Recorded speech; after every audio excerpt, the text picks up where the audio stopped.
Hello there, everyone. This is Raithe here, and I'm going to show you my commander deck that I'll be using for the next couple of weeks while playing against my co-hosts. I do apologize that I sound a bit off. I am still a little bit under the weather, but I wanted to get this done before we actually start on Monday. So, let's start with the commander. I am playing Queen Marchesa. Yes, here she is. Uh, the only reason I'm playing her is because I needed the Mardu colors because I am playing a rather aggressive vampire tribal, and I wanted the Sorin Planeswalkers in there and some other white cards. So yeah, Queen Marchesa made the most sense because she is a queen, and well, vampires think they're nobility or usually are nobility or royalty. So that's why I chose her. I'm gonna start off with some shinies that I collected for this deck, which will be Expedition Smoldering March, Expedition's Blood Crypt, a Masterpiece Solemn Simulacrum, which is like my favorite art, I think, and the Masterpiece Lightning Griefs. Just fancy lands. Not gonna go over too much of the other lands because the only like usable ones or like important ones are going to be the Cabal covers an Urborg combination, which Urborg says every land is a swamp in addition to its other land types, and Urborg says pay to tap, add one black mana for each swamp you control. So, since this is a red, black, and white, with the majority of it being black, uh, this is just there has to be auto include, has to be in it. Another combination I run just for the funds. Don't really get it off that often, but I still like the combination. Is a Dark Depths. Comes to play with 10 counters. You can pay 3 to remove an ice counter from it. When you remove the last counter, or has no counter, when Dark Depths has no counters on it, sacrifice it and you get a 2020 black avatar named Marilaje with flying. And with Thespian Stage, I can just create a copy of Dark Depths. Legend Rules comes into play. I'll sacrifice this one. This one becomes a when this one becomes a Dark Depths, it has 0 counters on it, so this automatically becomes a Merit Age for free without actually paying the 10 counters. So that's a quick one. And like if I don't have Dark Depth, this becomes other stuff that other people use, like steal, copy a Mazerit or something. It's always fun. The next thing I want to show is some altars I got done by the fantastic Mr. Shy. Is a Blood Bond or Sanguine Bond, sorry. A Drain Life, very pretty. A Blasphemous Act with a Bible scripture on it. You can't read that. That's fine. And before I made this became Mardu. This was a Rakdos vampire deck, and the original Olivia Voldaren was on there. Was the commander, and I commissioned Shy to make a really pretty picture of a vampire with the portrait of my girlfriend. So now you know kind of what she looks like. So, like I said, the idea of this is just vampires aggro, lots of vampires and beat face. And the way to do that is just to make them big and strong and cheap as fast as possible. Metallic Mimic from the new set makes them +1/+1 bigger when you play them. Adaptive Automaton is just becomes a vampire lord basically for the chosen type because I always choose vampires, obviously. Versus incubators, same thing. Make vampires cheaper for everybody. Not a lot of people actually play vampires. That's fine. Key element actually is get this on the table as fast and as cheap as possible. Hopefully with lightning greaves or other things that gives haste. I don't play them. I think start pooping out these 2/2 vampires, and of course for the bigger vampires, just start tapping your tokens with the cryptic gateway and just play them from your hand. Um, yeah. So let's just go over one by one. Metallic Mimic says when it enters the battlefield, choose a creature type. Metallic Mimic is the chosen type in addition to its other type. Other creatures you control of the chosen type enter the battlefield with an additional +1/+1 counter on it. So I play this on turn 2. Let's say on turn 3. Let's find a turn 3 vampire. I don't know. I'll play a Callistra Highborn on turn 3. That comes into play with a +1/+1 counter on it, making it a 3/3. So that's how that works. Adaptive Automaton kind of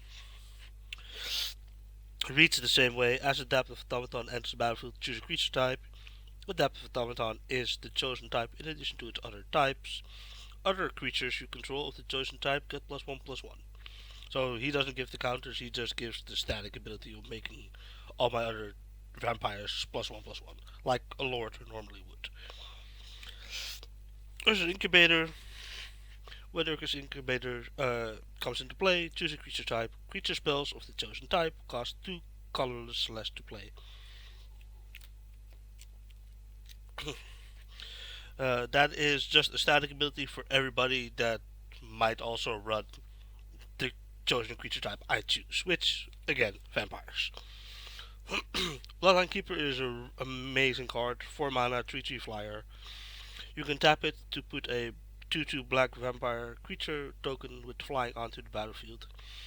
And for 1 black, you can pay 1 black, transform Bloodline Keeper, activate its ability only if you control 5 or more vampires. Then he flips, and he becomes Lord of Lineage. He becomes a 5/5 with flying, and other vampire creatures you control get +2/+2. And you can still tap him to make a 2/2 black vampire creature with flying. And then Cryptic Gateway is an artifact for 5 mana, which reads tap 2 untapped creatures you control. You may put a creature card from your hand into play that shares a creature type with each creature tapped this way. So let's say I have Bloodline Keeper and Calistria Highborn onto play. Let's see. I don't know. And I have this Nirkana Revenant in hand, and obviously Cryptic is also in play. Um, go to my player on my right end step. I'll tap these two, and I'll put Nirkana Revenant into play with Cryptic Command. Because these are two creatures that were untapped, they are both vampires. Nirkana Revenant is also a vampire, so I just can put that into play without paying its mana cost, which is 6. I'll also talk about a little bit about her actually.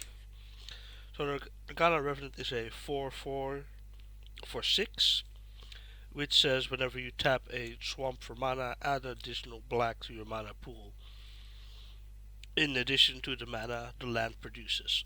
You can also pay 1 black, and the Nirkana Revenant gets +1/+1 until end of turn.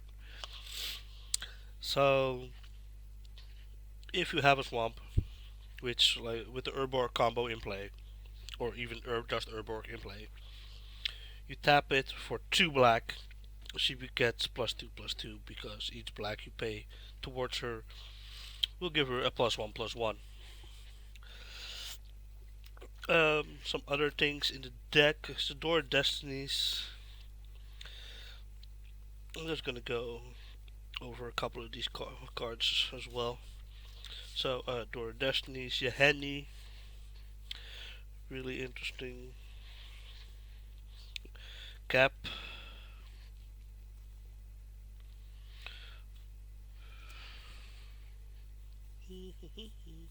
So Anowonder, Rune Sage, Nephros Vampire. It's another lord.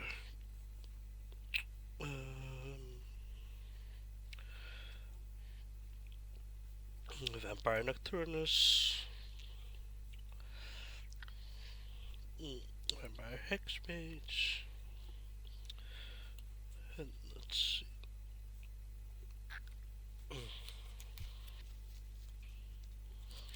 So let's just talk about these cards I just laid out here for a second. So Door of Destinies is another booster. It says when Door of Destinies enters the battlefield, choose a creature type. Whenever you play a spell of creature type, no, a spell with the chosen creature type, put a +1/+1 counter on Door of Destinies. Put a counter on Door of Destinies, and all creatures you control of the chosen type get +1/+1. So this gets counters and then creates a static ability for the chosen creature type. This, of course, is a combination, an infinite combo piece with this. I will deal 1 damage to you and then drain you infinite. That's basically how that works. Yeah, Sanguine Bond and Exquisite Blood. That's how that works. Basically. I don't want the Rune Shades is just a really nice vampire. 3/4 for 5. At the beginning of my upkeep, each player sacrifices a non vampire creature, which is really interesting or good. When they have that one indestructible creature on the battlefield, and that's the only one that's left, can't get rid of it, you just put this on the table, make sure it survives, and they'll have to sacrifice it. Method of Vampire says every creature I control is a vampire in addition to its chosen types, or no, not chosen, in addition to its other creature types. Whenever creatures you control deal damage to another creature, put a +1/+1 counter on that creature. Vampire Nocturnus. Play with the top card of your deck revealed. As long as the revealed card is black, vampires you control get +2/+1 and gain flying. That includes himself. Triple black is hard, but like I said, black is like the main of my deck. Necropolis Regent, a 5/6 with flying, which says whenever the creature deals combat damage to a player, put that much +1/+1 counters on that creature. Vampire Hexmage is good for multiple things. It's good to get counters of a big creature like Hydras, go crazy really fast, and of course kill planeswalkers that are about to go off or just annoying. But also, of course, a very interesting synergy with Dark Depths. This is a combo that only happened to me once. This was my opening hand. I played I played Tomb. I played Dark Depths. These are on turn 2. These are both swamps. I played 2. Played the Hexmates. And then had a trigger going. I had my finger on the trigger. As soon as somebody started being mean or bullying or targeting me with nonsense, I would just sacrifice the Hexmates, take the counters off Dark Depths, get a 20/20 indestructible flying Avatar Merit Lades, and just start beating the face on turn 2, 3. That's just basically disgusting. It only happened once, and I killed one person, and then Merit Lades got bounced, so that was the end of that. Still fun though. Stormkirk Captain. Stormkirk Captain. Yeah, basically a lord gives vampires +1/+1 and first strike, and he has first strike. Captivating Vampire, another Lord. Other vampires you control get +1/+1. Tap 5 untapped vampires you control, gain control of target vampire or target creature. It becomes a vampire addition to its other types. Kind of similar to Olivia Voldaren, the original one from Innistrad. She says pay no, one colorless, one red to ping a vampire. It become ping a creature. It becomes a vampire, and she gets a +1/+1 counter. And then the second ability is pay three colorless, two black, gain control of target vampire. Uh, for as long as you control Olivia Voldaren.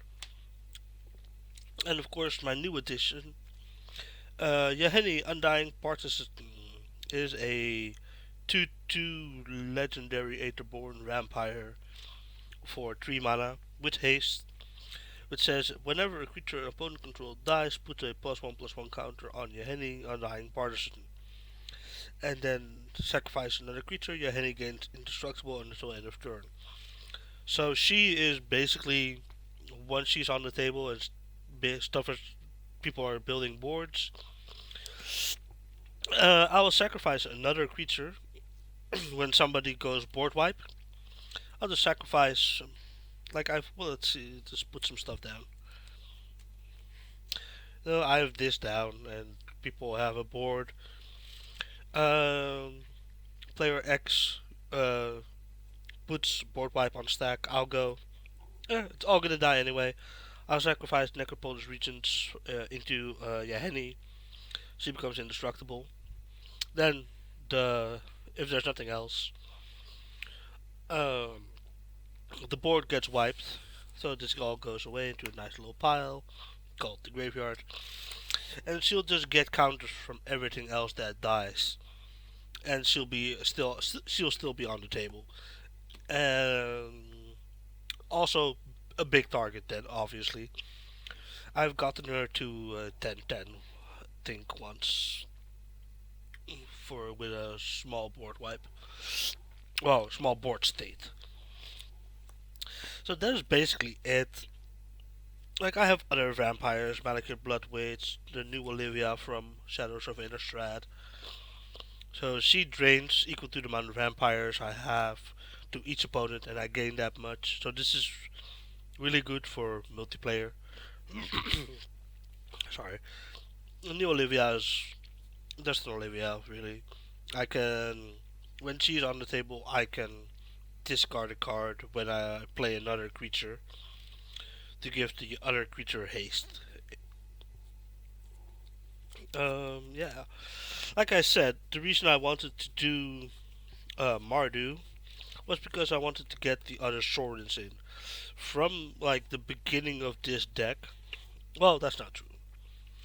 This was originally at one time when I bought it, the mono black Planeswalker Commander deck, 2014, I believe, maybe 15, I can't remember. But ever since I started tooling it, excuse me, toolkitting it, I obviously put Sorin Markov in the original Sorin, the mono black one. +2, he deals 2 damage and 2 creature per player, and I gain 2 life.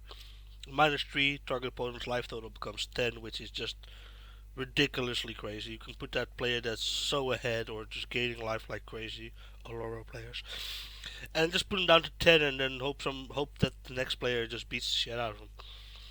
And -7 is you control target player during that player's next turn, which is basically a built-in Mindslaver, I guess. But recently, I've been, like I said, I went to Mardu and I put in the other 3 Sorens as well. Personally, I don't think they're as good as the Soren Markov, but they have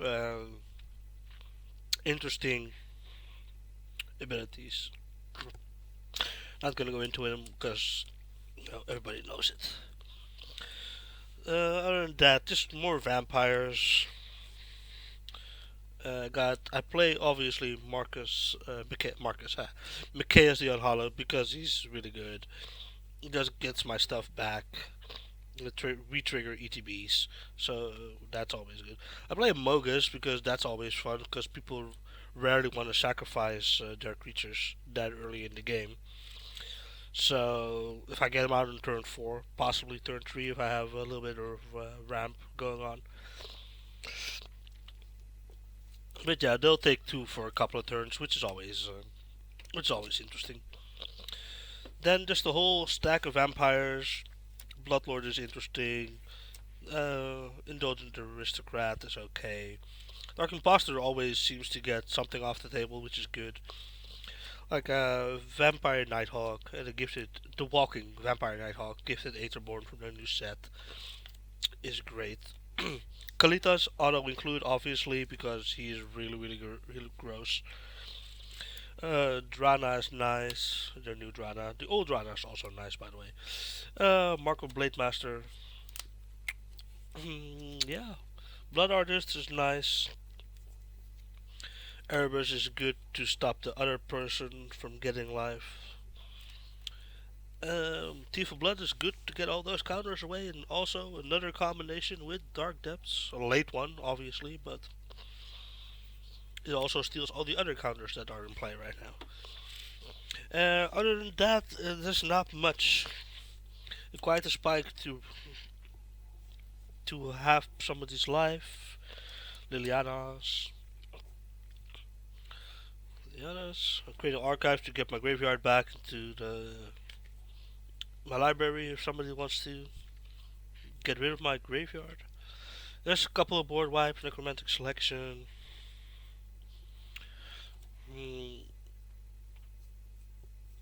Toxic Deluge. Where's the other one? Decree of Pain. I don't own a damnation, but I want a damnation, obviously. Some removal. My only tutor-ish I got. And like if I have Nirkana Revenant out with a lot of mana, I can just sanguinate everybody and kill them. And just another life drain. So that's basically it. The main win condition is make a lot of vampires and beat the shit out of people, hoping there are no board wipes. And if there are board wipes, just shuffle the graveyard back in and start again. Now back to the commander for a second. Queen Marchesa, these 1 colors, 1 red, 1 white, 1 black, legendary creature, human assassin. A 3/3 with Death Touch and Haste, which reads, when Queen Marchesa enters the battlefield, you become the monarch, which is a keyword from Conspiracy 2. At the beginning of your upkeep, if an opponent is the monarch, put a 1/1 black assassin creature token with Death Touch and Haste onto the battlefield. So when somebody steals the monarch away from you, you get an assassin for as long as you're not the monarch to try and steal it back. Uh, I have like switch. They're not partners, but other than Crude Marchesa, I also sometimes run Zergo Helm Smasher because he's also Mardu colors. He is 2 colorless, 1 red, 1 white, 1 black, legendary creature orc warrior, a 7/2 with haste, which reads Zergo Helm Smasher attacks each combat if able. Zergo Helm Smasher has indestructible as long as it's your turn. And the last part is whenever a creature dealt damage by Zergo Helm Smasher this turn dies, put a +1/+1 counter on Zergo Helm Smasher. So he's indestructible when you're attacking. If people block, because he doesn't have trample, so if people block him with something, even if it's a 1/1, it will die. He'll become a 3 and a 9/4 and so on and so on. So sometimes I use Zergo, but for this commander thing with my guys, I'm gonna play the Queen Marchesa. And well, that's it really. It's a bit of a long video, and I apologize for that. I just like talking about my deck, my deck, not my deck. So I hope you guys enjoyed, and I hope you guys are gonna enjoy the commander tournament thingy we're gonna do with the table. So like, subscribe, and share, and tune in every Monday so you can see this commander action going on. Thanks for watching, guys.